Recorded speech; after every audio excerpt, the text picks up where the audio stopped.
various people from the show got together and went into business, and they're thriving, right? They have discovered, bonds, ties, connections, and money-making opportunities. The world's opened up for them through connections they made on this show. And it's not in everyone's best interest to be appearing on live streams. I don't think the band broke up because we got sick of each other.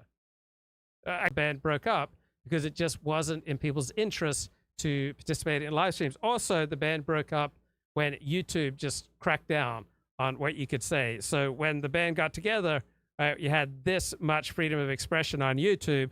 Then the band broke down when you only had this much freedom of expression on YouTube. And it just wasn't worth it to have these, narrow conversations on a live stream anymore. And if you're going to go onto a live stream, right, it takes a lot of energy. You're making yourself vulnerable. There are lots of negative repercussions. And if you can't have exciting conversations that, get your blood flowing, then why would you do it? So when YouTube's terms of service just crushed what you're allowed to say on YouTube, right, I think that was a huge factor, perhaps the biggest factor. So if I had to assess why did the band break up, I'd put it at 40% people reassessing their own best interests.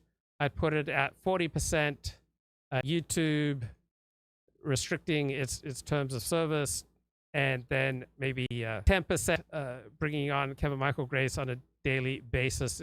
That dynamic wasn't as well suited to the panel discussions that we used to enjoy. And then the world around us changed. It was all well and good to discuss these edgy issues before people associated with these issues went out there and started murdering people in Walmart and in mosques in Christchurch and in a supermarket in Buffalo, right? Once people talking about the same issues then released manifestos as they went out and slaughtered people, you couldn't have the same, carefree conversation.